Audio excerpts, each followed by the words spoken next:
Good day to you. My name is Fred Oakman, and we have a very special guest today on the podcast because Jacob is wrapped up in doing work things. With me today, I have the patron, good friend, Helldiver extraordinary, and born-again gamer, LJ Ocker. Welcome, LJ, to the podcast. We are PS. This is awesome. We're a PlayStation podcast. This is episode 337, and we're a show where we share our feelings about the current state of PlayStation. Before we get on the show, I want to invite you all to subscribe to our channel at youtube.com/PS. This is awesome. If you want to make fun of our trophy list on the PlayStation Network, you can find me at anchorless_81, Jake Peters, who's not here, at JakeSaw01, and LJ Ocker at blip_McDougal. That's hard to say. As always, you can write the show at psthisisawesome@gmail.com. Most importantly, don't forget to share this show with your friends, rate the podcast as you see fit, and leave comments on your preferred streaming platforms. That will help us get into the algorithm that you hear about. And hey, you never know. Maybe we'll just be speaking to a ton of AI bots at some point. Maybe humans won't even listen to podcasts anymore. But as a reminder, we are a video podcast as well. So you can watch the show if you want over on our YouTube channel. Make sure you subscribe to that. You can look at our beautiful faces, talk about video games, pick up on some mannerisms maybe that you don't catch on the audio version of the podcast. And if you're new or a longtime listener, we have a Patreon. You can support this podcast for $1 a month. The Patreon tier is called the One and Only $1 Club. Go to patreon.com/PSisAwesome. You can become a $1 patron and get a free die cut vinyl sticker in the mail, and a shout out on our show. With that out of the way, LJ, how are you doing? It's been a while. It has been, yeah. I looked it up. I think the last time I was on was last June, so almost a year. Been a minute, but yeah, doing well. Got a big weekend coming up. Got some buddies coming into town, and we got a crew going to see Blink 182. Yeah. Which, is my second favorite band, but I've never seen them with Tom, so I'm pretty excited about that. Oh, that'll be cool. So yeah, we're going to hang out, do that this weekend, and then just like 4 days later, I'm going to see Slipknot and Knocked Loose, so I'm pretty excited about that as well. Yeah, so just preparing for that. But yeah, doing well. How about yourself? Yeah, man, I'm doing good, thanks. Yeah, Knocked Loose they're picking up a lot of steam, like that band Drained. Is that their band called Drained or something like that? Who Drain? Drain. Sorry, yeah. It's not in my wheelhouse, but I see him everywhere on YouTube. And man, you're a concert goer, much like myself. It's been a great year for concerts. I was thinking about all the different concerts I've seen, and I usually don't get out to a lot of concerts. I've seen the Trio, I've seen Drug Church, I've seen Hot Water Music, I saw Lucero, I saw the Deslons. Man, I saw John Moreland, and I also saw. Opening for Moreland was Kenneth Pomeroy, and she's fantastic. She's such a great singer. She's actually got a feature in the new Twister movie. She's singing a song. I was trying to get The Flood to cover this song. It's an old song called The Wall of Death. And I found out about the song because there's a band called Country Westerns that I follow, and they cover The Wall of Death. And it's a really kind of just cool song.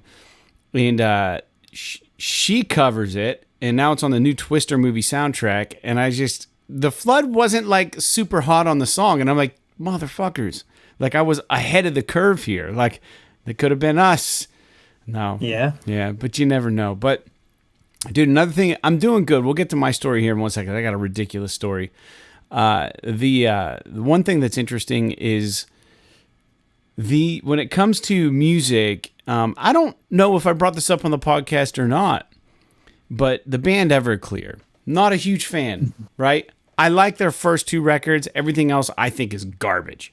First two, I hear they're terrible live too. I think their singer Art Alexakis is like, I don't know, well into his late 50s at this point. But they had a song on the Scream 2 soundtrack called The Swing, and it's probably hands down one of the best songs. Like a summer song that I've ever heard. It's so good. And I went to listen to it on iTunes or on any streaming service rather.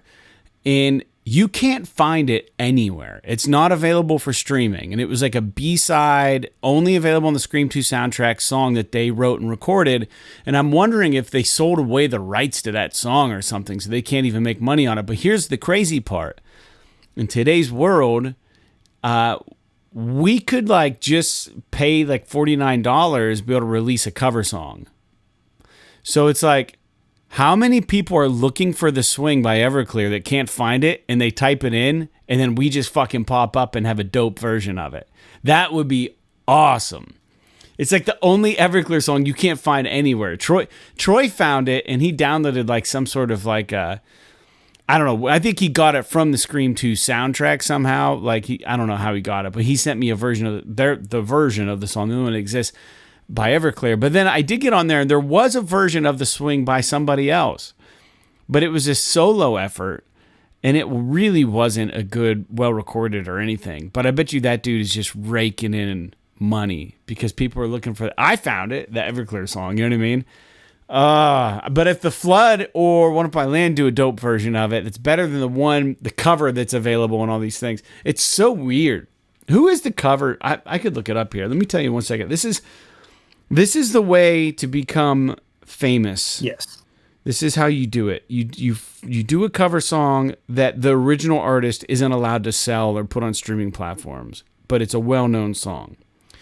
So let me see. Well, do you think you would have an issue getting it on streaming if they do? No, I don't think so. I think the only reason they're not allowed is because they sold that recorded version of it. They like that actual version, and like the band has since broken up, and they just don't record it. You know what I mean? They re-recorded it and pulled like a Taylor Swift. I think they could probably put it on there, but they didn't.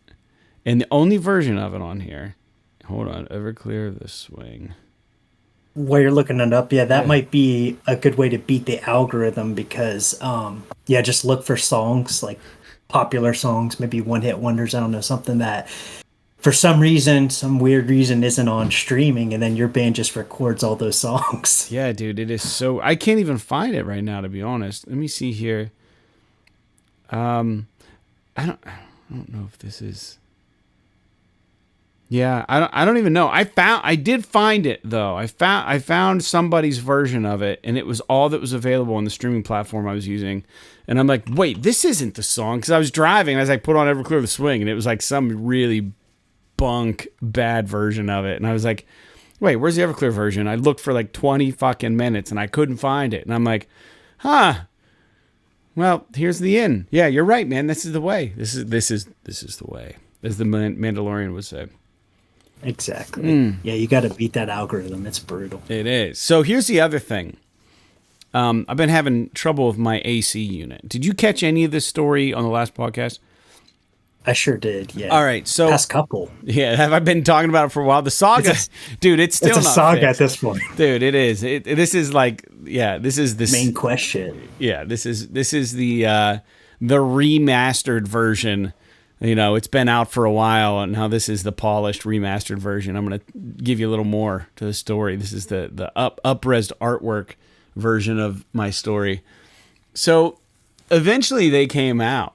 They came out today. We're recording this on Tuesday, just so the listeners know. This podcast airs every Wednesday if we're on point. We wouldn't be doing the show if it weren't for LJ, because Jake's not available. So thanks again, LJ, for being a part of the podcast. And I guess they were here yesterday. They come out. I had to take a half day off work. Right, so I'm using vacation leave now to have this. And I need it because I can't even sleep or shit in my house. It's been so muggy and humid. Like, it's just miserable in here.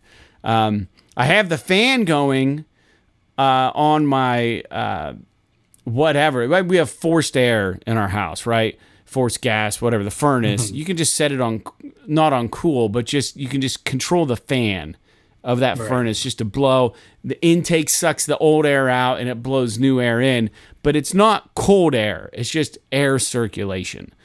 It helps a little bit. So that's been going. But here's the deal. So they show up, and nicest people. So Breezy Air, the company, did I tell you? I don't know how far I got with this. They canceled my first service request, the warranty company. And I would have never known it got canceled had I not checked the online status of it, because I didn't get a phone call. Because where we left it is they were going to put me back in the queue so a new contractor could put a bid in on it and come out and service my AC. I waited a day. I heard nothing.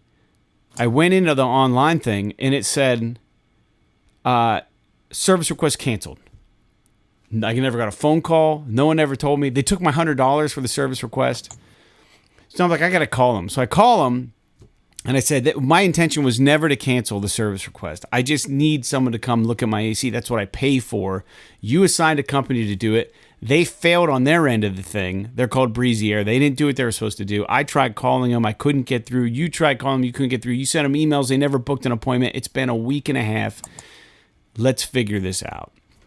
So I get this guy in the line, and he goes, well, in order to do that, because it's canceled, we have to open a new service request for you, and that'll be a $100 deposit.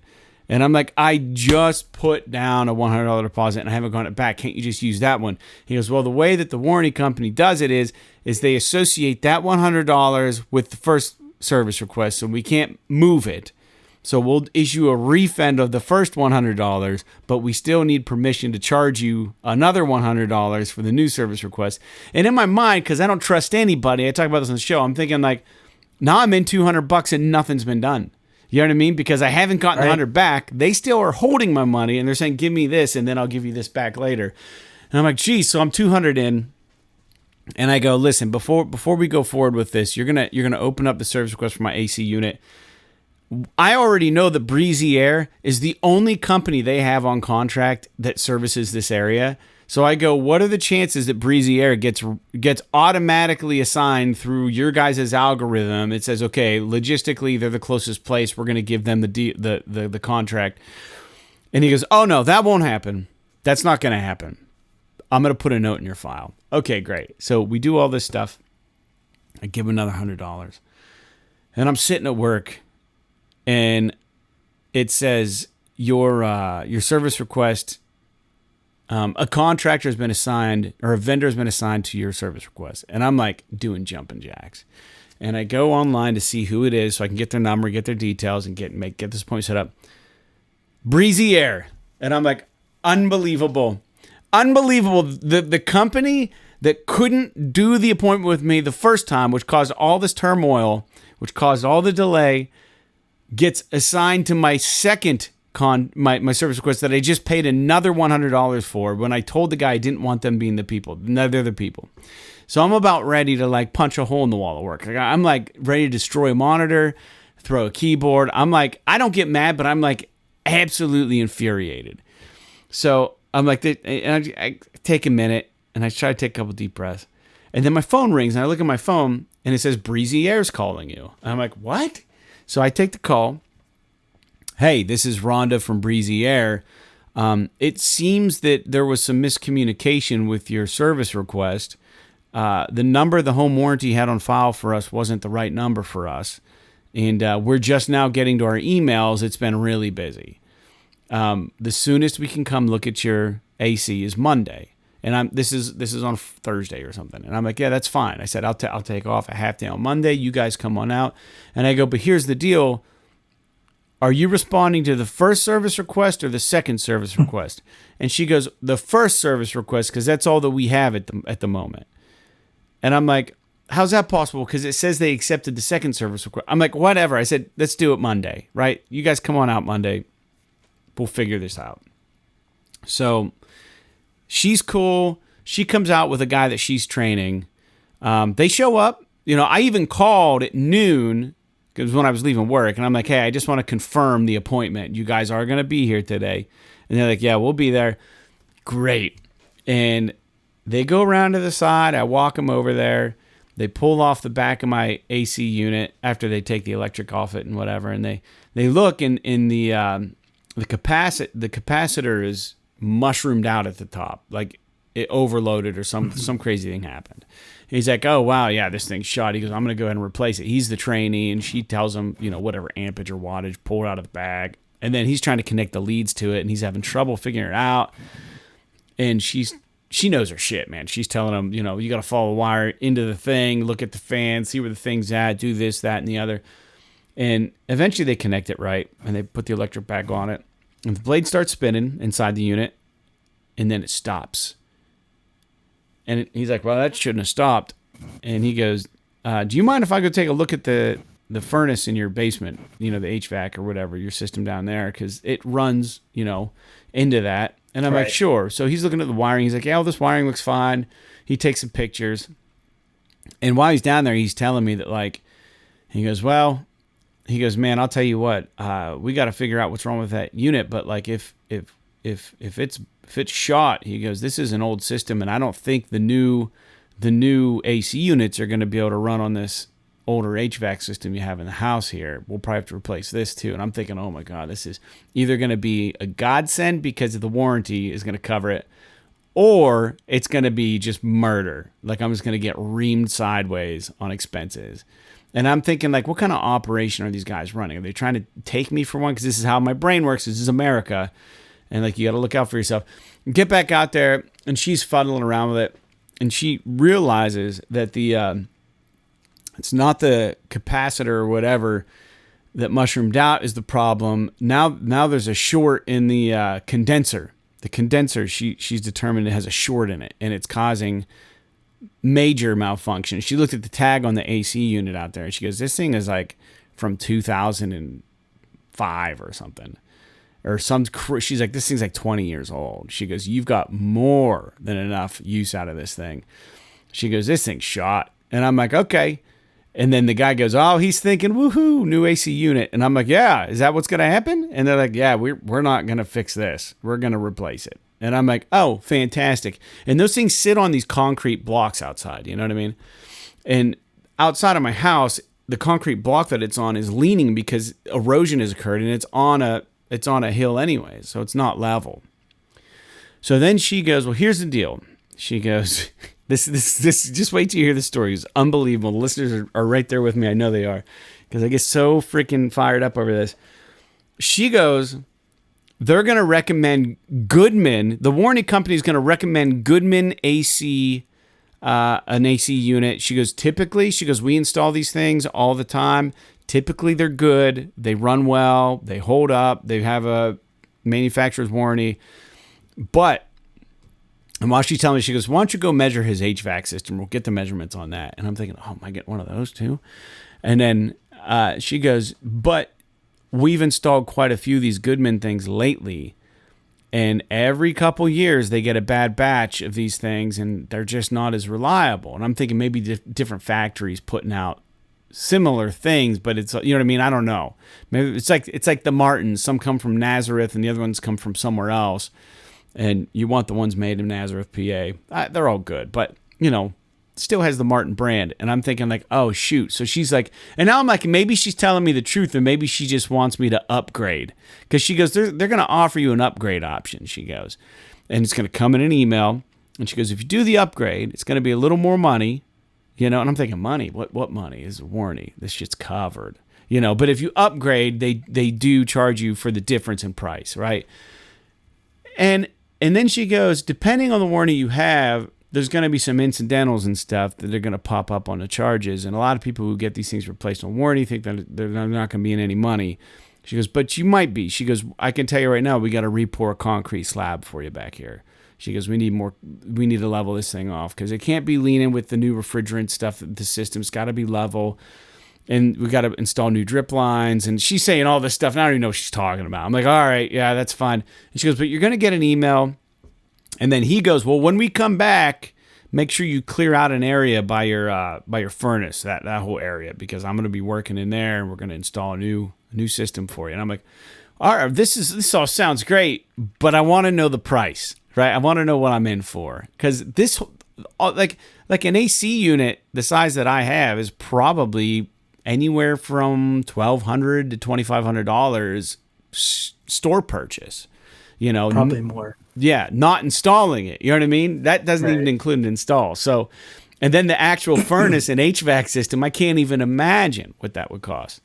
So I'm thinking, oh, fuck, man, I might be really getting a good deal here. If the warranty company, if they're like, yeah, this shit's shot, you guys got to cover it, I might be set.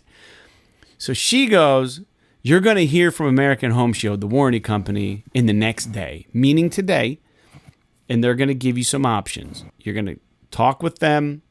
They're going to route us the order. We're going to get the stuff to your place within the next week, and we'll get it installed. And then, she goes, I would recommend upgrading, because if you don't upgrade, they're not going to rush your order to us. They're going to rush the ones that are upgraded because that means you've paid more money and they have to order special parts to get to us so that we can get them to you, but that will put it in front of others. Now I'm thinking this is such a sales pitch, like just for me to do an upgrade. I'm thinking the Goodman shit's probably all right, but I don't know. You know what I mean? I don't know. No clue. So all day I'm checking my email. She goes, make sure you check your junk mail too, because it might come to junk mail, spam mail. So I'm just like swiping, waiting for it to refresh. I'm looking, and I'm like, I don't get anything. And these people are on point. Like, they've done this before. And she's like, yeah, you'll hear something. I don't hear anything. So I log into my Home Shield warranty login. And remember how she said that, like, she was coming out on the first service request, not the second one? Well, the first service request says it's canceled. The second one says Speedy Air assigned, waiting to dispatch them. So if she told them under the first contract, it's dead in the water. Like, they're not going to receive that information and apply it. And besides, they gave me a refund back with how they do this money thing. So it's got to be applied to the second service contract that she said they didn't have at their table. So this whole thing is sideways at this point. I've not heard anything since they've been out here yesterday. I called and left her a message to try to explain to her there were 2 service requests. The first one got canceled by the warranty company against my wishes. I redid another service request, and that is the one that is showing that they have not been dispatched yet. And it's their company for both of them, so you would think she would just be able to, like, resend whatever under the second service request. This has been such a nightmare, and I can't wait to tell everybody, and you as well, LJ, what the final price of this is going to cost me. Like, I'm so nervous, but, like, the warranty has done me good in the past. Like, I've gotten a free dishwasher out of it. I've gotten a free upgrade to my electric box, you know. I've gotten a new hot water heater. I had my oven, the heating element, my oven fixed through the warranty company, and I had my furnace fixed once by them also. So, all for just the cost of the service request, which was $100. This, it seems, because it's big money, is going to be a little bit of like, okay, Oakman, you got to pay up a little bit here because there are other things that this warranty is not going to cover. I have the plus agreement with the warranty company. I'm not even at the base level. I'm on like the upgraded tier of warranty coverage. So, hey, maybe the whole thing gets covered. I honestly don't think the furnace and the HVAC need replaced, but it's old. So why not if they're offering to do it? But if that's what's going to cost me money, because that wasn't what my service request was for specifically, are they going to charge you for an HVAC replacement, Speedy Air, and then the only thing covered is the AC unit? I have no idea. So I guess I got to figure this out. The problem is... that's go ahead. Good news overall. I mean, it sounds promising. You want that final... Oh, yeah. I get you. I don't know, man. I feel like I'm hanging on a thread. And like, and again, like I was telling Jake last episode, like there's no love lost, man. There is a language barrier when I call their service line. There's a 100% language barrier. I'm not sure that they understand what I'm saying, and they're just reading from a fucking script, and they're doing the job as they've been taught. You know what I mean? But like, I really got to make sure this thing works out for me. And number one, because I'm not sleeping well, and I'm going to work tired because I'm tossing and turning all night. It's hot as hell in my house, and like there just shouldn't be little breakdowns of communication like this. Like there shouldn't have been 2 service requests at all. It should have just been the one. Speedy Air shouldn't have been reassigned to it, but they were. But at least they're showing up now. But now they put their report of what they found at the house with their repair order with what they want to do. I think under the first service request, which is canceled, so I can't access it. Home Shield hasn't sent me an email on it. So there's this huge breakdown in communication because of the error that happened when they canceled that first request when they shouldn't have. And that only occurred because there was a communication barrier with customer service. So this has caused a big problem. But I'll keep you guys posted. I'm excited. Home ownership, awesome. You know, so I don't know. it can be daunting. Yeah, man. Well, I hope it's covered, and I hope you don't have to pay too much out of pocket, and they fix it soon. Because yeah, sleeping without AC sucks. My dad is an HVAC guy, and he came out. I guess it's been probably close to 6 weeks, and we replaced our whole AC unit and furnace, and I helped with a lot of it. And Wow. it is a bear, dude. And it was expensive, and I just had to buy the parts. So Yeah, dude. yeah, I can't imagine. So hopefully you get a new one for $100. That'd be ridiculous. I mean, if that happened, it would be absolutely ridiculous. Yeah. I hope that happens. But I mean, I'm not expecting that. She gave me a price of like, I call them incidentals, but the things that aren't covered. I don't know if that's what that word is. You're an insurance guy. You understand these terms. I don't know what they are, but like, I don't understand. Like, whatever isn't covered by the insurance company, she said it could. She has seen it cost people maybe upwards of like $2,000 for this total fix, which is still a steal. Yeah, right, for getting all that work done. And at that point, it's like, well, if it's going to cost me that amount, whether I upgrade or not, how much difference is the upgrade going to add to that? Because if I'm upgrading to a better unit that they know that they're saying they're installing, you should ask your dad how Goodman AC units work, if they're any good. I could ask him. You should ask him if they're legit, or if he would recommend something a little better. I'm curious. Yeah, we did at our old house, we did a company called Air Temp, which is pretty popular. But then he said, because we moved, he's like, I was going to put those in, but I've heard like recently people have been having some issues with them. So I think ours is like, it's a Japanese name. It's like Futsujimi or something like that. I think I've heard of that. Yeah. Yeah. So, That's but yeah, awesome. I'll ask him about the Goodman and text you. Yeah, I mean, I Googled Goodman AC essential air units, and they look nice. From the outside, I don't know how they actually work, but I mean, they look slick, and I mean, I don't know. You figure you're going to get something out of it, but I don't want to have to go through this anytime soon again. But we're not here to talk about AC units, folks, or anything else crazy. We're actually here to talk about video games. So 27 minutes into the show, I think we're going to talk about games we're playing.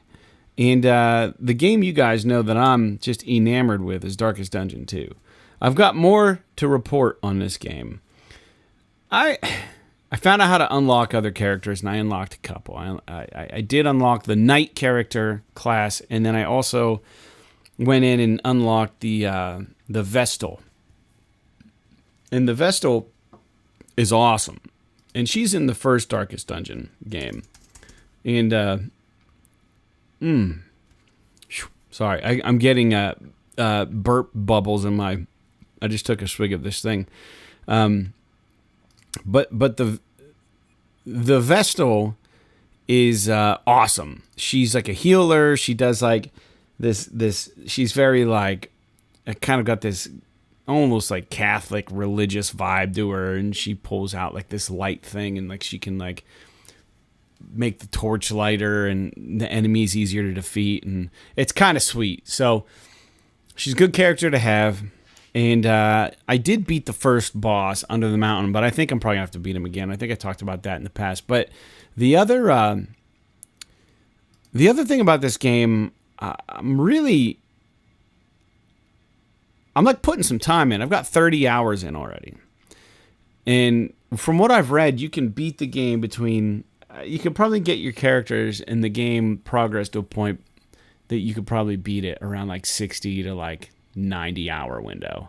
So I would say I'm about a third of the way through it at this point. And I'm all in because I love it. And it seems like the further you dive in, the more enemies get unlocked. Right now, I'm pretty familiar with all the enemies. I've only had one surprise visit from a bone collector guy.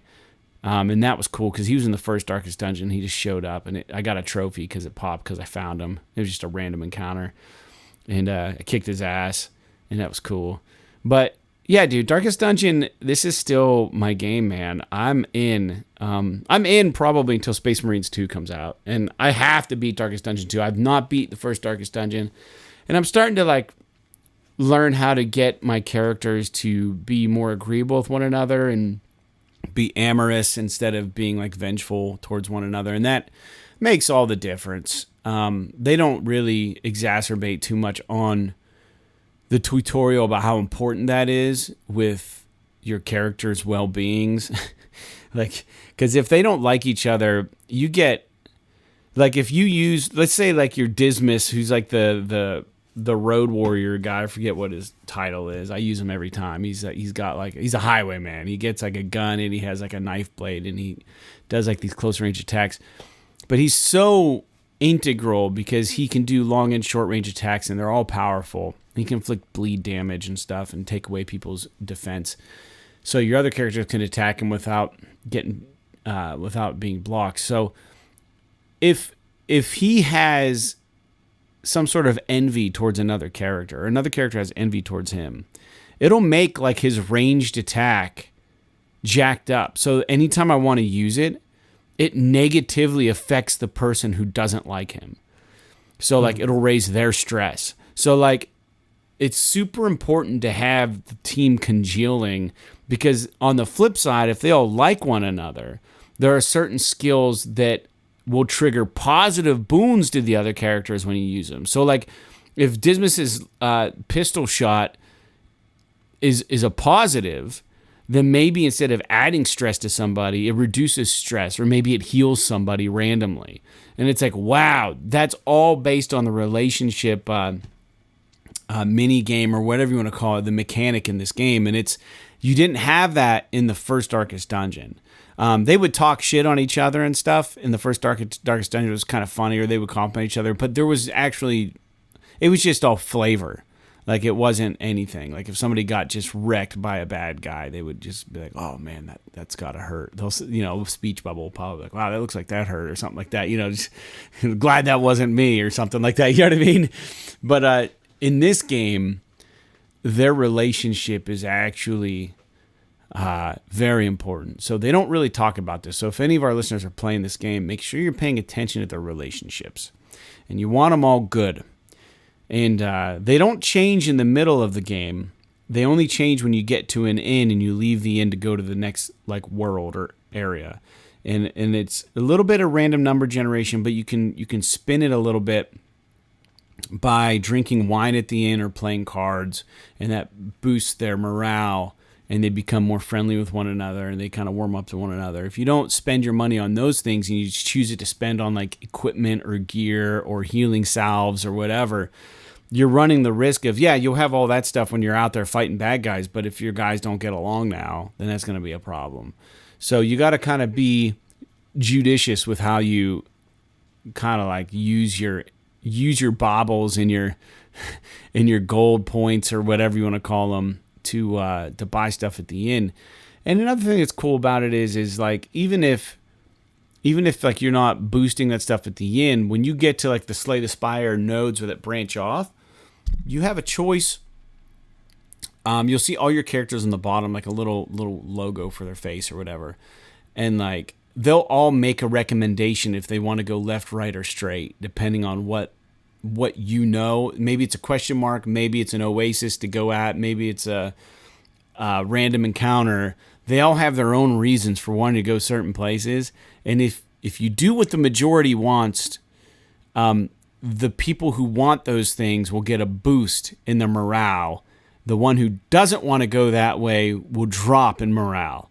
So, but then there's a mini game there too, because maybe part of that world or level is like you have to go to an oasis, but nobody on the squad wants to go there, and by going there you're gonna fuck up their morale or whatever. But as the gamer, you need to get there. So like a lot of this stuff is a little bit random, but you can stack the deck in your hands if you just kind of look at the routes and figure out how you can get to a place but still do what your characters want. It's pretty freaking cool, man, the way they made it. They've made another really, really amazing game, and it's not Darkest Dungeon 1 by any stretch. It's definitely a different game altogether, but it's got the same aesthetic, and it's got the same attention to detail and love for that artwork, and just the narration and just everything is just so spot on good. And I wasn't sold on it when I first got it because it was so wildly different. I was just like, it was like Super Mario 1 versus Mario 2. Like when you got Mario 2, you're just like, what the hell is this? This is a weird game. You know what I mean? But it feels like that different, but you're like, yeah, I know these characters, I know the artwork. I like the music. I think I can get into this. And then the more I've been in it, the more I just think the game's brilliant. It's just so good. It's just so fantastic. So I love it. But LJ, what about you? What are you playing, man? Yeah, I'm glad you're enjoying that. I know you waited a while for that to come out. So yeah, I'm glad it's everything that, or at least that you're falling in love with it. Yeah. I looked it up. According to How Long to Beat, just the main story is about 25 hours, but completionist is like 140. So, I mean, you definitely get your money's worth for sure. Yeah, dude. You know, I've been in a weird mood recently where like no one game has really, you know, got my full attention. I've dabbled in a lot of stuff over the last few weeks. But yeah, in the last week, I've just been doing like pickup stuff. My family's been playing a lot of Everybody's Golf. That game rules. Yeah. And actually played a little Fortnite, which I haven't played that since before Helldivers 2 came out. So just playing that a little bit with my kids or by myself. I did play Helldivers 2 a week ago. Our crew's not playing quite as much, but I mean, I still really, really, really enjoyed that game. I'm sure when the new patch comes out, I think August 6th, hoping to go through another phase where we play a bunch. Oh, yeah. Just this morning, I did talk to a buddy of mine, and I think we're going to do a co-op of Remnant 2, which came out on the PS Plus. Yeah. He played it before, but we've been trying to think of a game we could play together. So I think we might try that next week. Oh, that's cool. So I hope it grabs my attention. But yeah, so I mean, I know you guys talk about Helldivers here and there, but yeah, dude. What did you try the new expansion? The latest thing, is that out yet?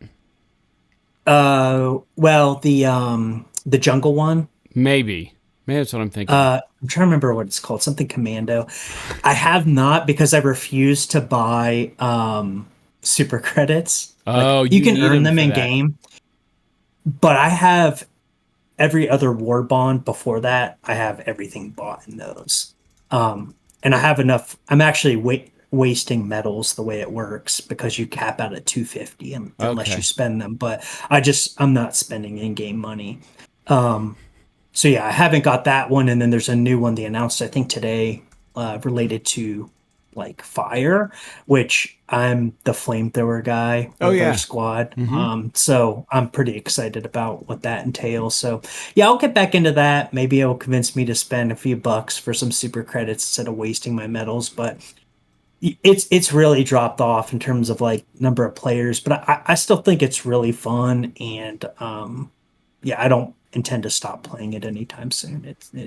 I mean, I probably have close to 200 hours into that game. Whoa. Which is wild. I'm like I'm pushing 80 probably. Oh man, that's wild. Yeah, dude. I love that you're playing that game, and it just came out at like a really bad time for me, and I didn't really get to dive in as much as I wanted to. And that game was right there. I loved the first one, and the second one I was having such a blast with, but I just had a bunch of personal crap going on. I didn't really get a chance to like dive in like I wanted to. But man, I would love to get back into that game for sure. Sure, for the winter we'll get. After Space Marines and stuff, and things start slowing down, and you know, this new job I've got coming up and stuff. When I start sliding back into the pocket, I think I'll jump back into Helldivers too, for sure. Yeah. Yeah, dude. So yeah, I guess every episode we talk about news, and this episode's not going to be any different. And the one thing is we don't have a lot of news points. You know, with Jake being gone, I kind of cobbled together some news stories here. We do have some stuff that's definitely going to fuel some conversation, I think. But we're going to try to keep it somewhat bite-sized today for the listeners. And, you know, it's hot as hell in my house, and I think it's probably cooler outside at this point.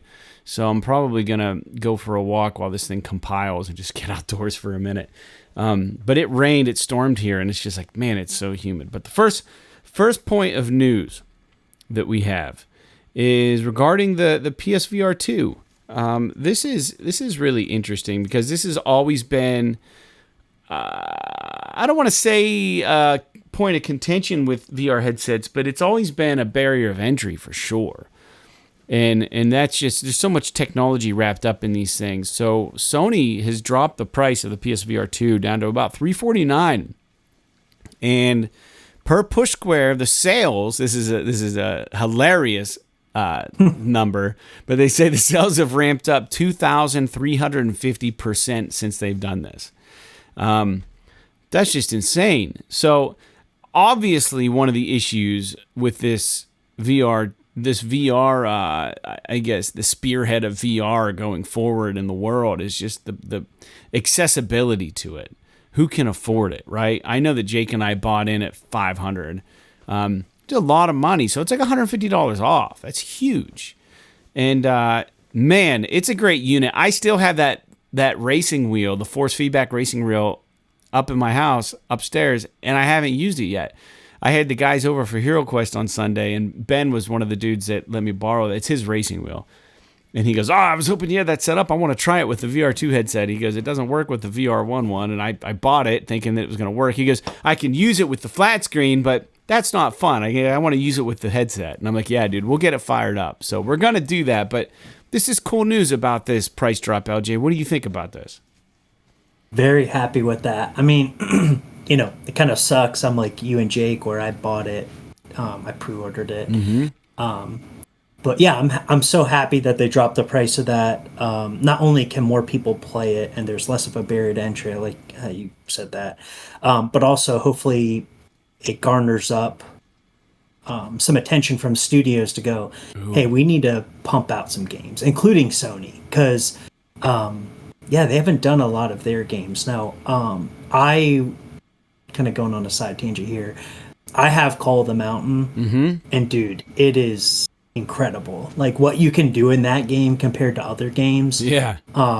It just really showcases, what it can do. And I always show that game to people when they try out the VR. Highly recommend that game. But yeah, I mean, over 2,000%, that's wild. Yeah. Between that and being able to hook it up to a PC, I think that solidifies that we didn't invest $500 on, what would have been, an obsolete object. I think a lot of good's going to come out of this. So yeah, I don't think it's a paperweight by any stretch of the imagination. The thing is, it fits well. Just looking at how they iterated upon the first VR headset is impressive, with the foveated rendering and like just the ease of use of like the little dials on the front that get your eye distance and stuff.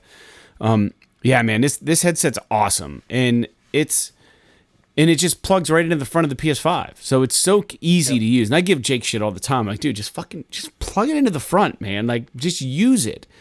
But I mean, I'm glad that he played the Resident Evil game in VR because there's some teeth to what they're doing there, especially Capcom with all the Resident Evil games. They're so good. I still got to beat that supermassive, what is it called? The Switchback. I want to beat that. I'd like to dive back into Thumper. I think with the PlayStation Stars reward program right now, VR, one of the things is just fire up Thumper in VR. Like I have it. I bought it. It's on my system. I just have to do it. And I think that might be the push that I need to get 50 credit or whatever in that program, and maybe I'll power it up. I don't think I have much going on tomorrow after work, so it really boils down to a time thing. I got up this morning, I ran 2 miles before work, I went to work, I got out at 5, I got Subway real quick.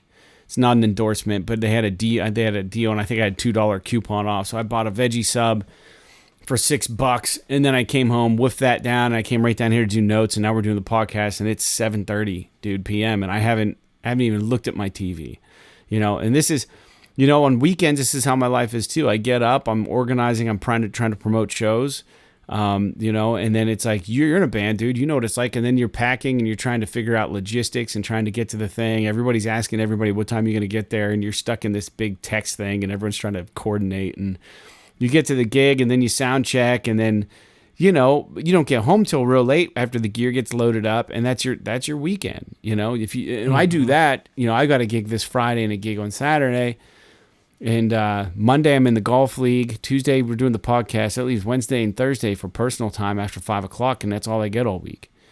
So it's crazy. It's hard to find time. So the listeners are probably like, man, just power the thing on. And I want to. I just haven't found the time to do it. Sunday is Hero Quest night for me and the guys. So, I mean, that's another thing. Maybe Sunday morning or something. But when you're trying to exercise in between all that too and eat, and have a personal life, it's kind of tough, man, to find time to do these things. I think it's why Jake and I complain so much about these like 300-hour-long games and these roguelites and stuff where you make all this progress and you just lose it because you die or something. It's just so frustrating.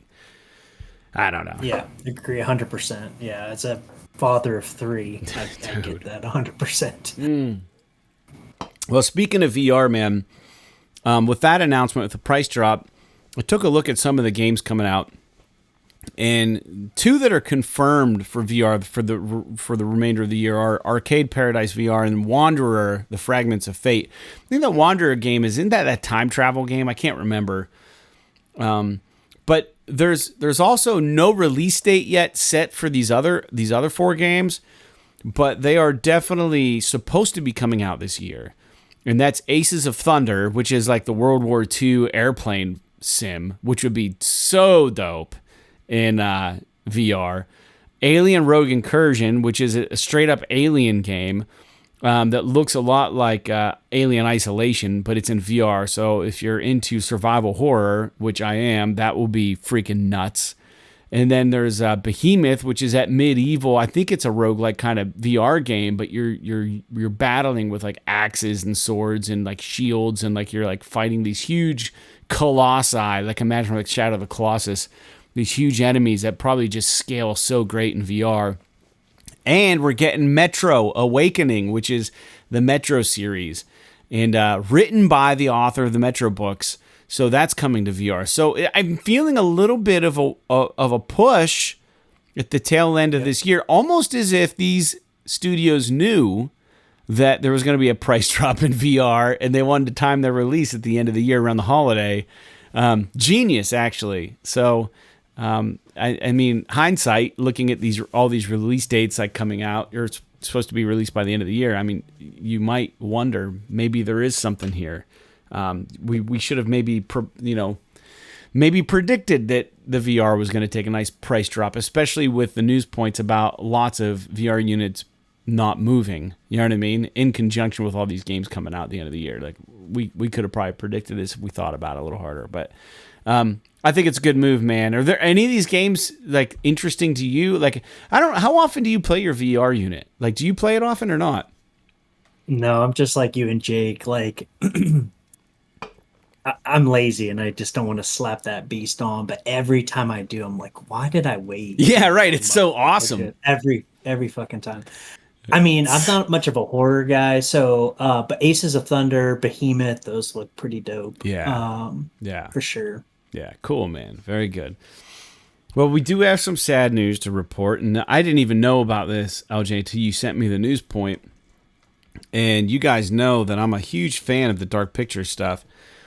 And the curator, probably one of the best character, the through-line character that's in all of them, he almost plays like a manifestation of, I want to say, like, I don't think he's supposed to be like the devil or anything, but he's got like an evil spirit. He's kind of like this guy. He's this ominous person that's like, well, you know, you as the player, you have a choice to see who's going to live and who's going to die, but I'm not going to tell you what to do. You know what I mean? He's kind of like this real creepy character, and he's British. He's got this great accent. He's in this library. He's always drinking like something fancy, or he has like a book or a pocket watch hanging. He's always dressed really dapper in the game. The actor, Tony Pankhurst, who plays the curator in the Dark Pictures Anthology, he passed away. He had a long illness, and I had no idea about this. And it's really a bummer, dude. But at the same time, while it is a bummer, how rad is it that he exists in a video game? Like his likeness and he's just got this badass character in this series of video games. Arguably, maybe not a great series of video games, but I love them, man. Those games are so fun to me. Man, I love them to death. And the last one they did, I really enjoyed too. It was about the murder house, the hotel with all the murders. And man, once I start playing these games, I can't stop. The stories are so good. They're so fun. But holy cow, man! Rest in peace, Tony. He was 60 something, not very old, but I didn't go into detail in trying to find out what he actually died from. One would presume cancer or something, with a lengthy illness, but that's neither here nor there. But man, what have you played any of the Dark Pictures games? You're not into horror at all. No, I haven't. I mean, I know they have a bit of a cult following, but it's a bummer when anyone passes. But it's kind of cool, like you said. What a way to live on, My gosh. Yeah. It's cool. Yeah, so awesome, dude. So very cool. Well, anyways, let's move on to the next news point. This next one's kind of interesting, and I would have to agree that it's pretty rad. Sony, as per usual, come out with these tailored DualSense controllers to like new releases they have coming out. The one that they released images of the Astro Bot DualSense, which looks awesome, and they also released one for Concord, and that looks awesome. Though I will say that early impressions of Concord have not been very good. The controller looks sick, but I don't know. I think the Astro Bot one takes the cake, and with that being said, the pre-orders for that controller are going to go live August 9th. So if you're interested in picking up an Astro Bot controller, maybe go check that out. But very cool, man. What do you think about these? I mean, they're both pretty well, the Concord one's pretty decent. It's all right. Side note, I actually got a key for the Concord beta, but I have not tried it. But yeah, the Astrobot one looks incredible. I'm not much of a limited edition guy. Yeah, right. But man, I'm really tempted to put the money down on this one. I think it looks super cool, and I loved Astrobot.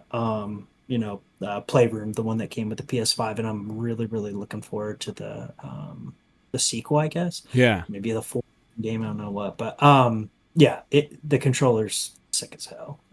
Yeah, dude, that's awesome. Good. I feel the same way. It looks really good. It's got like the two little eyes on the touchpad. It looks cool. They did it. It's clean looking. You know what I mean? It just looks clean, and it looks like you look at it, you know exactly what it's supposed to be. The Concord one, I'm not really sure what it's supposed to be, but it looks awesome. I think it looks cool. I think it's a good looking controller. Yeah. My controllers, I've got two that work right now, and I'm constantly leaving one plugged in while I'm using the other one. I don't know if that's good practice or not. I don't know if you fry the battery that way or not, but that's how I do it. I always want one charged fully when I pick it up. So I'm doing the old juggle. It would be nice to have three in the old repertoire there, but I don't know if I can spring on it, especially with this AC unit coming. I got to figure out what's going on with all this. How many? I just bought two more controllers because so we have four, but one of them the battery sucks. But like, there's sometimes when we'll have four of us playing a game, so I just wanted to have it. So I'd like to buy another one to replace the original controller where the battery lasts maybe an hour. But they're pretty penny. Dude, they're not cheap, but I think Jake has a problem with the ergonomics of that controller. But I think he just has tinier hands. I don't know how your size of hands, but dude, like it's the best controller I've ever held. He says it hurts his hands and shit. Like I've never had that with that controller. Same. I'm a short dude. I'm 5'7". I don't think my hands are very big, but I find it very comfortable. I love it. You're a bass player too, right? Jake's a bass player. You play bass? Yeah. Mm-hmm. Yeah, you guys are both bass players. It's my favorite controller, better than Super Nintendo, better than any of the other PlayStation. It's so good. I like the feel of it personally. Dude, you ever want to hold one of the worst controllers ever? Go back and hold the Nintendo controller. Dude. It's the worst controller. Box. It's the worst controller. But back in the day, I mean, our hands were probably the sizes, you know, they were so tiny, so we were just little kids. It worked. But try to hold one of those controllers with your grown man hands now. It's just like the worst feeling. It's just like, I can't even tell what's what. There's only 2 buttons and a D-pad, really. Well, the select and start, but geez, it's such a bad controller. We've come a long ways. I'll just say so that. far. Yeah, dude. All right, this next one, I don't really have much to say about it other than the fact that it's really, really cool. And it was on Push Square. So there's this female martial artist that was mimicking moves from Tekken 8 from like the Prime Minister or something. I think there must be a thing there or something. I'm not sure, but it's one of the coolest things I've ever seen. So they'll put up the Tekken characters doing her move, and they'll show you the martial artist doing the move, and she replicates it almost to a T in real life. They have to speed up the timing because nobody moves as fast as those Tekken. You'd have to be Bruce Lee to move as quick as those moves are in the game. But she'll do the maneuvers, and then they'll put them side by side and speed them up. And how fun! It's just such a cool thing where, you know, art imitates life, imitates art. Like it's like one of those weird things where it's just like, wow, so cool to see. You know, I bet as an animator, that's probably so fun to see a real person do those moves. I bet you the animators are probably going nuts watching that. But you can watch that video over on Push Square, and I just think it's kind of neat. I'd like to see more videos like that. Not even necessarily fighting videos, but like, I don't even know. Like, it would be so cool to see people try to do the things that video game characters do and record themselves, as long as they don't get hurt or anything. This person is a younger girl, a younger female, and she clearly knows how to do the stances and how to fight. She looks very well trained, and it looked like she had a blast doing all these. So, and you can tell each time she did one of the maneuvers, like she'd come up to the camera, the one that they would show, she'd be like, well, that's about as close as I think I'm going to get it. So she probably took like 1,000,000 different times, and then they're like, I think I nailed it, you know, and then that'll be the one that you get to watch. But really cool. So the character's name is Prime Minister Lydia, and this martial artist shows you how to fight like that person. And it's pretty cool, man. And it's amazing how spot on they timed it and they got it to work. Like, I don't know how much movie magic is there, but I mean, I don't have form like that. That'd be cool to be able to fight like that. I don't know. Oh, no doubt. Yeah, she looks pretty badass doing it. Takes a lot of talent. Yeah, that's really cool. I just like seeing that stuff. You know what I mean? It's like wow. Yeah. I don't know. You see fighting games like that, and you're like, no one could fucking do that. And then like a real person's like, oh yeah, here's the moves. They're like real moves from this kind of martial arts style, and they're legit. So just like with our baseball, and just like with our shooting games, they try to emulate all the gun sounds and all the recoil and all this stuff.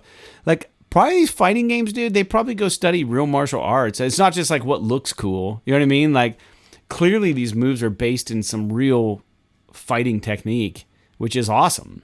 I never would have even really thought about that. You know what I mean? Never, yeah. And so I assume that means they didn't like record people doing that. You know, like wearing the suit with the sensors. I'm assuming they didn't do that. Unless they did it and sped it up. You know what I mean? Like, I don't know. Maybe. But yeah, I mean, there's a couple moves on there where she kind of has to reinvent it a little bit to get it as close as possible, like some weird backflip spin moves and stuff, you know. I mean, you'd have to be a hell of a martial artist to do real-time capture for that stuff and that speed and stuff. So I wonder how they do capture that, if they just animate it or if they have that's really actually curious. I'd like to see a making of for like Tekken or Street Fighter.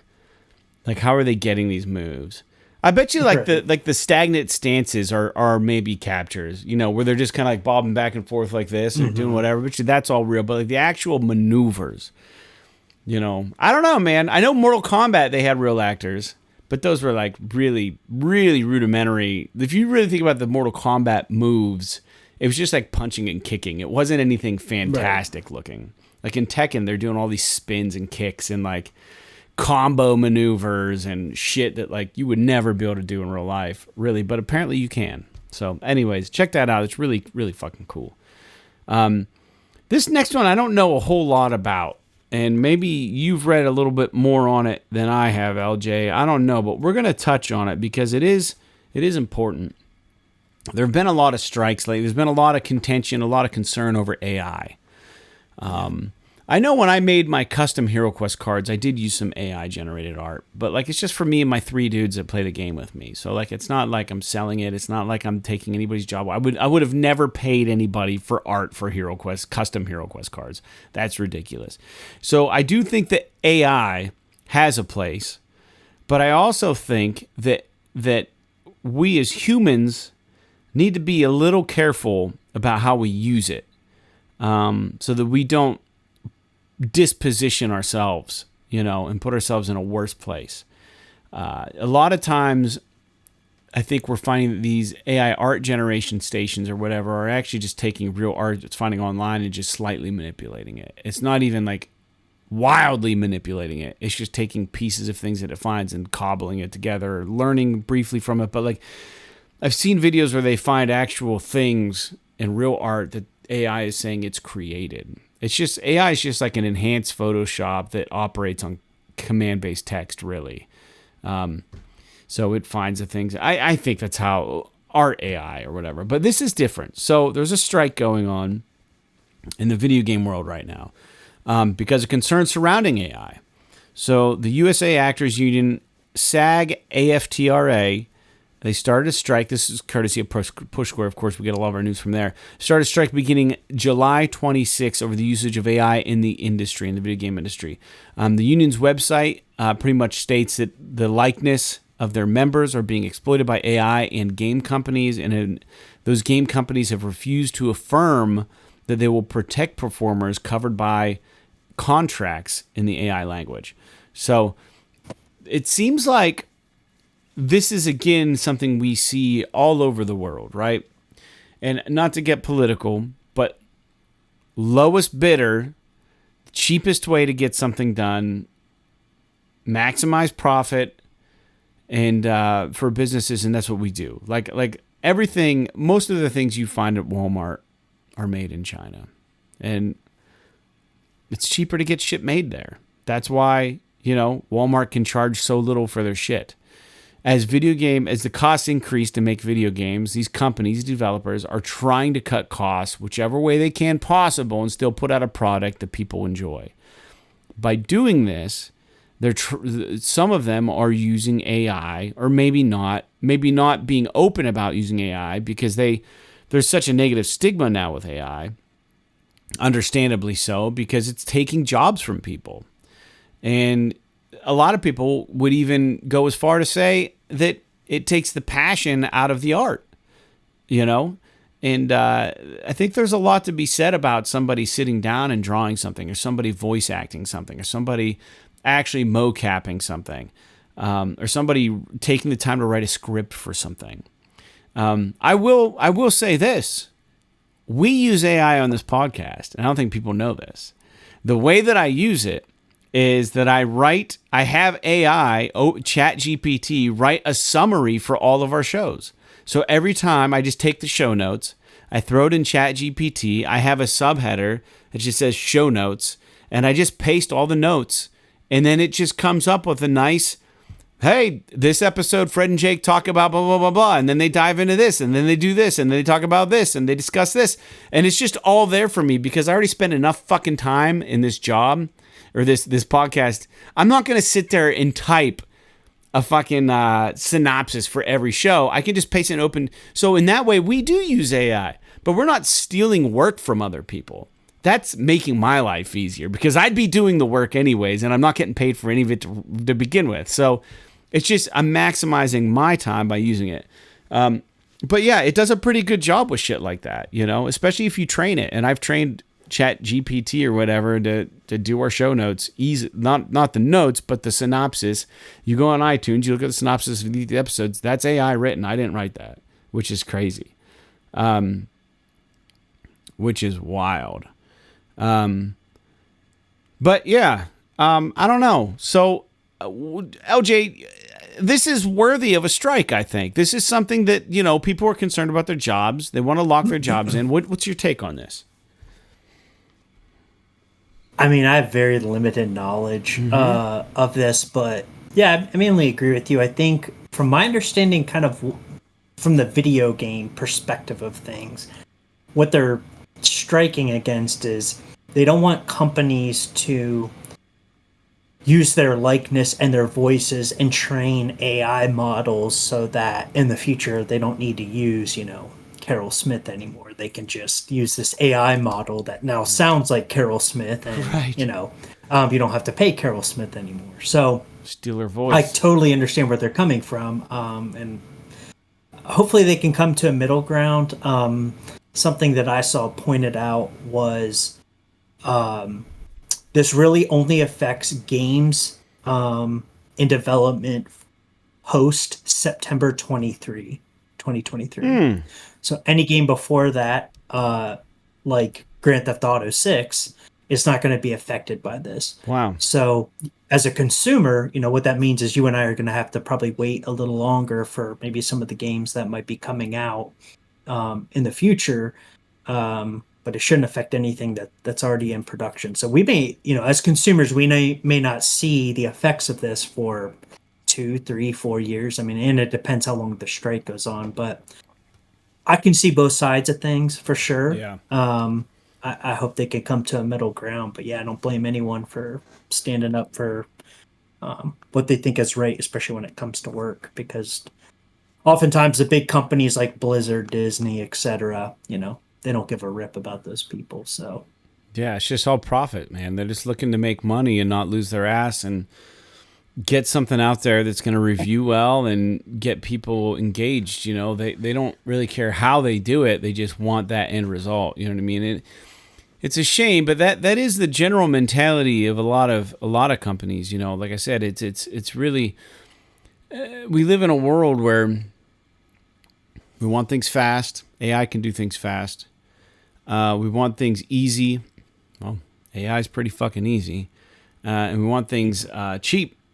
AI can be pretty fucking cheap. You know what I mean? So, wow, you're hitting all three of those things. And it's just like, well, why is a company whose only concern is making money, the only leverage that human actors and human artists have against them is to paint AI in such a negative light that, like, it now looks bad to use AI, right? That's their only protection. And to be fair, AI is not the be all end all solution for creativity. I mean, obviously, creativity comes from the heart, from the mind, from the human soul and the spirit. You know what I mean? I think that art and all those things are really important. I think you can only emulate that thing. A computer's not going to capture that. And I would be curious to see a world or a version. I'd like to see one game made with AI and then the same game made with human actors and human art, and compare them and see what that differential gap is. Like, as a gamer, I'd like to see what each of those feel like and the actual difference. And I think you would be able to feel and see that. I really do think you would be able to. But then again, you got all the work that happens in post, so they can do so much editing as developers, and as, all you can. Maybe you wouldn't, because you can put all the fucking panache and polish on before you release it to the public, and then the bulk of the heavy lifting was done by AI. And are you really going to be able to tell the difference? I would like to know, but I think ultimately we as humans owe it to ourselves to give each other opportunity. But if we're so controlled by money and by greed and by profit, it's an inevitability that this is where we're headed in the world. I think that you can fight against it and you can strike against it, but what good is a strike going to do when AI can do your job anyways? Totally. You know what I mean? And it's one of those things where it's unfortunate because humans are gonna mess it up, but this tool could be used for such a cool thing. It's like, we just talked about Tony Pankhurst, who passed away. It's like they could train AI to use. I don't know if he was the voice. I think he might have just been the. He might have been the voice, face. Man. Messi. Okay.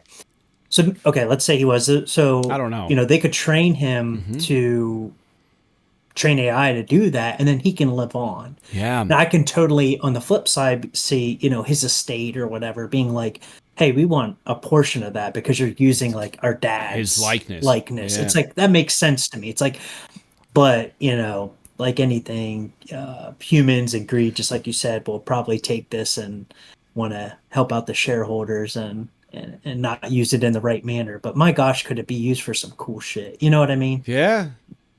Yeah, I love the idea. Like, I think we had talked a while back, and we're getting a little off tangent, and we'll be done with the show soon, listeners. But I was thinking about different ways.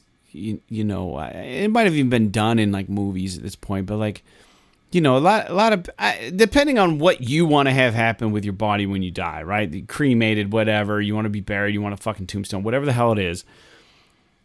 I love the idea of having like a gravestone that someone can go visit, and they have captured your likeness to a point that they've given you like an AI brain that like doesn't malfunction, can't get hacked, doesn't get virused, that like there's like a motion detector, or maybe you push a button and then like you come out, and because you're AI, you know what day it is, you know what year it is, and you just sit down and you're like, hey, how are you doing today? I wish I could be there. Like the AI just says stuff, I'm glad you're thinking about me. It says different shit every time you show up, but in that person's likeness and voice, so that people can cling to shit like that. And like, I think there would be a lot of solace. There would be a lot of comfort. There'd be a lot of, I don't think that's for everybody, but like, I'm just thinking like it can be used for things like that.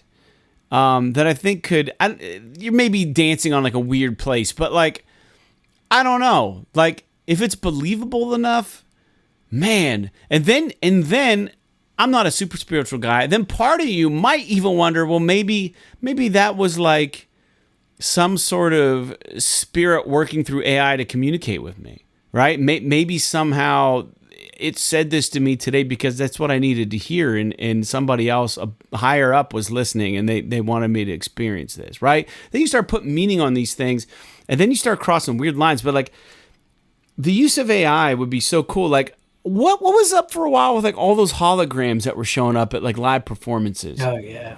What is that even? Like, I've never seen anything like that before. And then you don't see them anymore. Like there was one where like, I think maybe MJ, Michael Jackson, like he had all that child sex stuff that people were, I don't think he's ever been proven to be. I think there's been a lot of allegations. But I think there was one where he showed up and he was like dancing on stage, and it was so awesome because it looked just like him. And it was like, whoa. And there was one with Tupac and Biggie or something. Yeah. And it was like, wow, how powerful, right? But what if you could capture AI in a hologram and give, like, what if you could get Kurt Cobain to come back in a hologram, but not be scripted, but just be ran off of AI? Like, it moves for him and his movements or something. Is that even possible? That would be wild. That'd be incredible. Really off topic here, and I promise we'll get back. I heard a crazy theory last night, and again, it was a clip, but the idea that what if AI in the future is a being, and it got so powerful that it could go back in time, and everything we're doing has been pre-planned so that we create the being that later exists as AI. Wow, it's just like a loop. Does that make sense? Yeah. Yeah. That'd be pretty wild. Anyways, wild. Yeah. AI is going to enter the gaming world, whether we like it or not.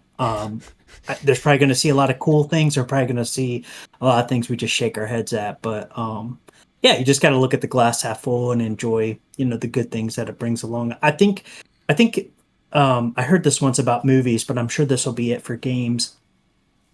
I could see a future where like AI is used where like, okay, I want to sit down and play a game. I want to play an RPG, and I want to have a female lead, and I want it to be set in a jungle, and yada yada yada. And then like you type all these things in, just like Chat GPT, and then boom, I'm playing a game that only LJ's ever played, and it's like curtailed to what I want. Yeah. You can make it as violent as you want, or you could like not do that, or like I don't know, driven, or like yeah.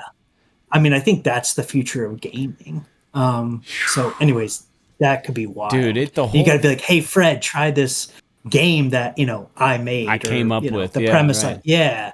That shit seems cool. Yeah, it seems really cool, and it scares me on the front of music too, though, because like there was a band that Troy had shown me. Troy plays in One Up on Land and also in The Flood, and they recorded an album, and all they did was they changed the singer's voice to sound like the guy from Oasis.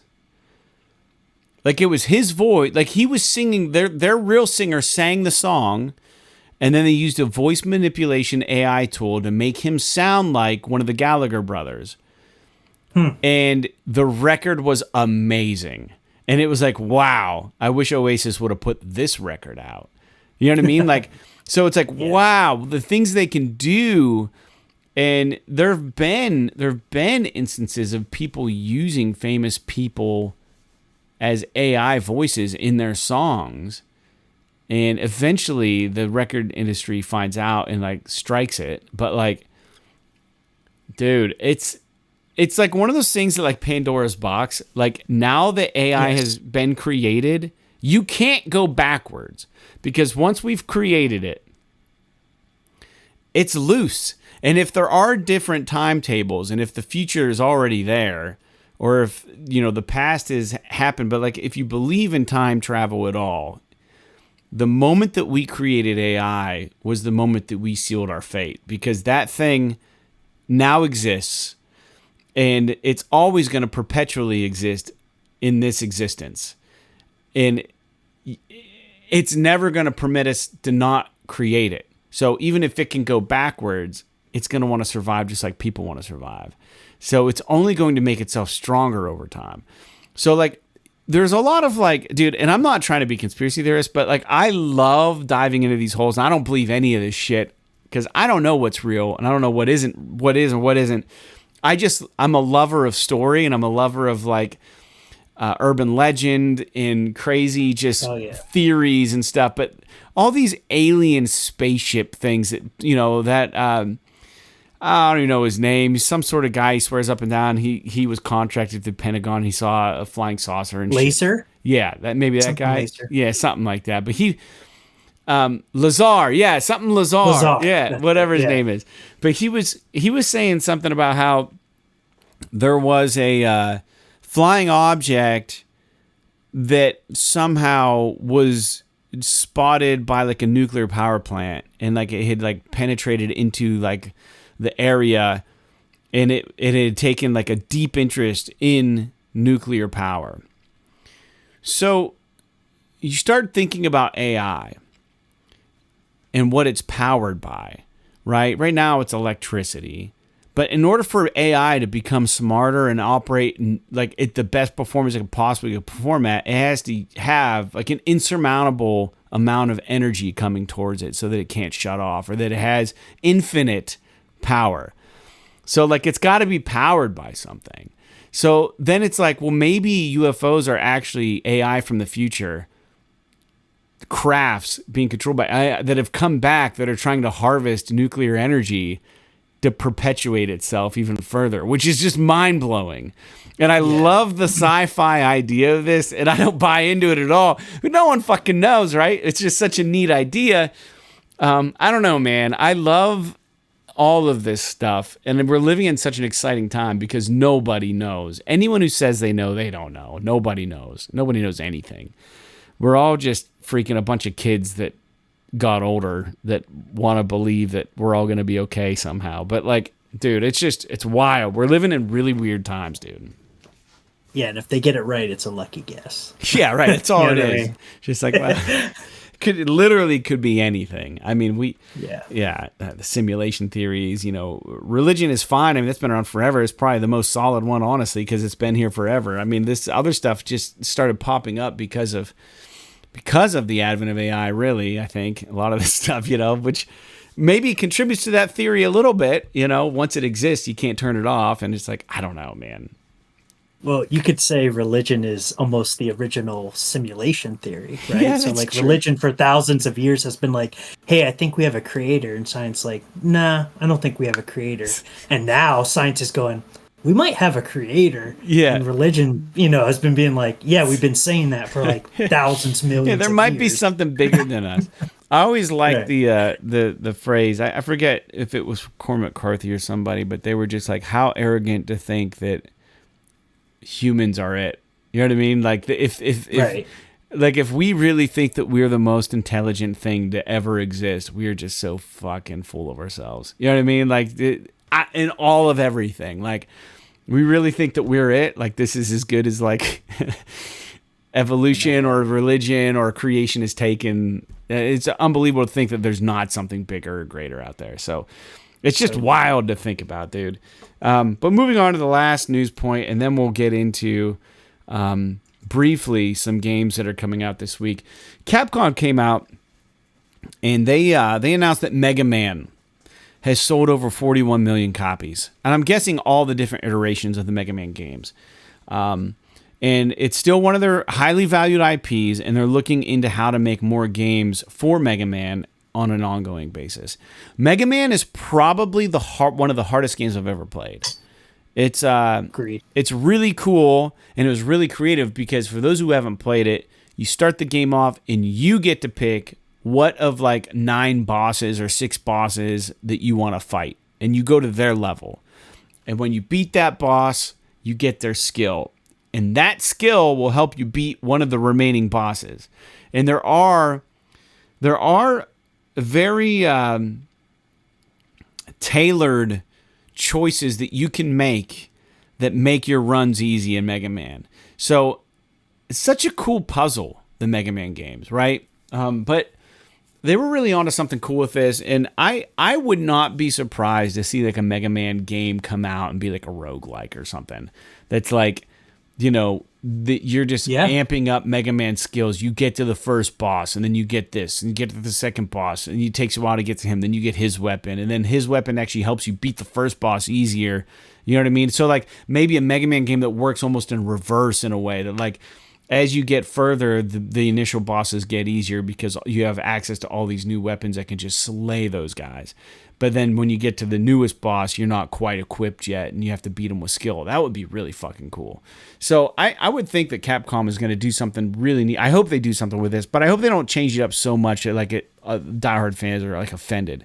But I think the franchise could be used in different ways to bring in a new audience. But that's cool that they still acknowledge Mega Man as being one of their best IPs, which is awesome.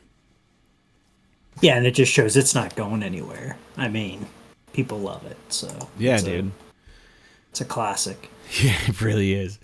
And then we're gonna get into new games real quick. So there's not a whole lot to talk about. I usually get all the new games from Push Square, and I didn't see anything fantastic. They usually have a post, and we're recording this on the 30th of July. Their latest post ended around like the 28th of July. So with the games coming out, I thought. So I pulled some of these from other places. August 1st, Star Wars Bounty Hunter. Thank goodness you're here in Toomba Special Edition. And then August 2nd, we're getting the Mortuary Assistant. And those are the only ones I could really find. LJ, do you have a list or anything else that maybe you could think of that might be coming out this week? I don't know. Very good. No problem. I couldn't find one either. So there's some games for you guys to look into if you want. I'm going to be jumping back into Darkest Dungeon 2, maybe even tonight if I'm feeling ballsy. But I got to get this thing uploaded and go get some fresh air because it's so stuffy in this house, dude. And I apologize for anyone looking into my studio here. It's really becoming quite a mess. I don't know if you've seen these, but do you remember the old G.I. Joe figures, right? So yeah. they've been doing these 6-inch figures, and they have like the retro card backs. So look how dope these are, dude. That is. They're really, fucking really cool. Rad. You get the original artwork, and I haven't opened many of these, but I have them, and I've quit collecting all of these now. Like I have made it a point now to like only get the ones that I want. Like I have, honestly, probably over 100 6-inch G.I. Joe figures now stored away. Like I didn't think they were going to keep this series running, but they're just rolling. And I cannot keep buying them, dude. I don't, number one, I don't I don't have any that are open that aren't a double. And my collection just gets more and more ridiculous. I found these, for the ones I did open, these are like pencil holders, like crayon holders. I get these from Michael's. And so when you open them, I just pop them off and put the figure in here and then just stack them, you know, which is like the perfect size for those guys, which is really cool. But dude, there's just so many. I have G.I. Joes everywhere in my house. Like, here, I'll show you this real quick. This is cool. I've got like an Arctic Storm Shadow. This is like the Dollar General. This is like the Dollar General guy. Dollar General got a wave. They called them like the cheap G.I. Joes. They were like the dollar fig. They weren't. They were like $5 a piece or $6 a piece back in like maybe 2015 or something. But you couldn't find them anywhere. They were exclusive to Dollar Generals. And the collector community was like, what the fuck are G.I. Joes doing at Dollar Generals? But they were one of a kind. Like they were stripped down figures. They have all the same articulation, but like the paint apps and stuff on them were slightly different, but like they were throwback. So we all went nuts over them. And I remember going to all the different Dollar Generals, asking all the managers, like, hey, if you get any of these in, just call me immediately. I'll come buy them out. And like I did, I bought a lot of them, and I think I pretty much got them all. But dude, this is just how ridiculous. I'm just talking about because those are sitting back there. G.I. Joe collector I am. So I have. I don't even know where to start, man. Here, I'll show you something, and then we'll let you go. They made. Here's some random shit I've got. So this is a model kit for Snake Eyes. And you actually have to build it and paint it. And I'm into mini painting, but this thing's actually pretty big. And I guess it's really cool. I forget who made it. It says Flame Toys. This was like an exclusive thing that was hard to find. And then I went to Ollie's. You were with me at Ollie's. We went to Ollie's once, and then they had these Hiss tanks that were like a replica of the old 3 3/4. These were retailing for like $30 at Walmart. Ollie's had them for $13 a piece. So I picked up like 4 or 5 of these fuckers, and they're not opened. So they're just on display in my house. And then, real quick, is a gift from my brother. I didn't even know that they did these, but they had Funko Pops. That's a Funko Pop Snake Eyes. Yeah, dude. So I didn't even know they made these. So he got me one of those for Christmas. I've got these old retro 2-packs. We'll show you this, and then one more thing. And then it's just the tip of the iceberg. These are like old vintage 2-pack G.I. Joe collections. These came, I don't know what year these were made, but these are the old O-rings. These were the, I think these weren't even 25th anniversary. I don't remember. This was 2000. Year 2000 these came out. But that's cool. And then real quick, Larry Hama, the guy who invented all of the, on the backs, he would write these little synopsis for all the characters, and he wrote and drew a lot of the Marvel Comics series, the initial runs for G.I. Joe. He was getting rid of some of his collection at his warehouse in like New York City. He had like a storage bin or something, or a storage thing, and I picked up 2 2-packs from Larry Hama himself, and they're autographed by him, which is dope. So check this out. And these are shitty ass figures, but I don't know if you can see. His autograph is right here on the blue. That's sick. So these are the old. These are legit old. These ones suck though. These are like the Sound Attack ones. But that's Larry Hama's signature, which is fucking dope. I have 2 of these in my studio just on display. But my collection runs super steep, and I don't think that. I mean, no amount of talking about it can do it justice. So I'm a collector with that shit, but like I had to put an end to these 6-inch figures. I was like, Hasbro's pumping these things out. They're not exclusive. They're not super hard to find. There's a couple that they put out right at the beginning before people jumped on the bandwagon to start buying them that are probably worth quite a bit, but I just can't even justify it. There's just no space. The money, I think those things run too much. Just find them at Walmart. They're like $20-some a piece. And it's just like, I just can't fucking keep doing this. It's an expensive hobby.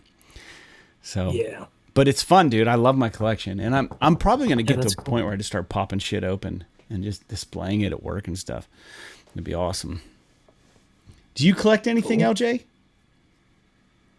Any collections? I mean, I have a bunch of board games. I kind of nice. stopped collecting because, like, I don't even know how to play half of them because it just takes so much time. So I was like, I'm not gonna keep buying these.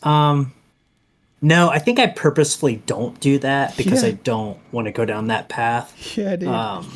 Yeah. So I love it. You're a smart man. You're smarter than me. I got roped into G.I. Joe. So the story of the G.I. Joe stuff is I was a kid. Like, I'm 43.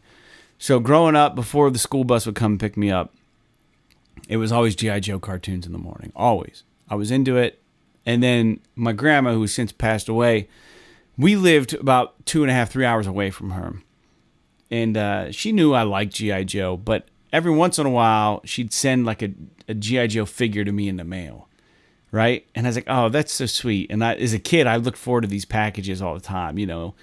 So there's like a nostalgia thing with me, and there's like a familial tie. Like, I think of my grandma when I buy these things. And like, I also think about like just the innocence of just fucking playing with an action figure in a dirt pile outside, you know, and just no cares, stress-free, all the different characters and thinking about them. I think, dude, I don't know many dudes my age who didn't own G.I. Joe figures. So, I don't know. Unless their parents didn't let them have them. Because I know some parents were like against it because the cartoons were kind of violent, to be honest. They were pretty wild. But my parents didn't give a shit. They were like, yeah, let them play with these toys. So, anyways, yeah. G.I. Joe collector here. Very good. Well, that's pretty much it, man. Do you have anything you want to add before we log out for the day? not really. Just appreciate you having me on. Yeah, it's been fun. Mm-hmm. Love listening to you guys every week. Yeah. Like you said earlier, I'm a patron. I just encourage everyone else. It's literally $1 a month. Like, there's no excuse not to do it. Jake and Fred are awesome dudes, and yeah, just thanks for having me. I appreciate you saying that. Yeah, you're more than welcome. You're always welcome on the show. If you ever, I've told you before, if you ever get the bug and you want to just jump on and chat games, like, we can do a 3-way podcast, me, you, and Jake. You know what I mean? Like, you're always welcome. You've always come to save our ass when Jake's not been available, and I don't think you've done one with just Jake yet. I don't know that you really talked to him at all, but I know that he did a solo quick show recently because I was unavailable. But man, next He did time, a good job. yeah, he did do a good job. But next time, I guess, you know, maybe I'll put you two in touch, and I would like that for us all three to jump on. Even we'll have a 4-way podcast with Jake's brother. That would be dope. The 4 of us. Yeah. You know, we should Maybe when Astro Bot comes out, we can talk about that. We should all get Space Marines too and go in as a group. Oh, yeah. Is that a foursome game or a threesome game? I don't know. I've never played the first one. Oh, yeah. I know you guys talk about it, so I don't know. I'm going to play the second one because you guys talk about it. It's going to be so fun. Yeah, it's going to be awesome. Yeah, dude. Well, very good. Well, we're happy to have you, man. And I don't really have anything else for the listeners, but thanks for tuning into this episode. This podcast really is a labor of love. And happy to give you guys something to listen to every week. I know we do have some dedicated listeners out there that aren't just LJ. We do have people write in from time to time. We didn't have any. I didn't check listener feedback. I don't think we have any on the YouTube site. I can check real quick just to make sure we didn't have anybody write. I'm pretty sure we didn't. Usually we don't. There was a period of time where we're getting people writing all the time, and it's kind of died off a little bit. And I don't know why it has, but it has. Yeah, no, there's no comments on YouTube. I didn't see any on the patron site. I know One Black Thailand likes to write in from time to time. We have other folks like Wes Nip, the trucker. I think he's a trucker. He does something like that. He'll write in. We get people. Big Box for a while was writing in, but he kind of dropped off the face of the earth. I wonder if Big Box is still listening. We probably offended him or something. But we're just being dumbasses over here. But we hope that if you're listening, that you continue to listen to the show, essentially, you know. And LJ, you did a great job today. So thanks for tuning in to episode 337. And with that being said, you guys have a good week. We'll be back next week. The episodes air every Wednesday And if you're a patron of the show, sometimes you get the show a little early. We don't promise it, but when we can get it to you early, we will. So like Toomba, Tales Noir, and Tennis on Court. P.S. Yes. This is awesome. This is awesome.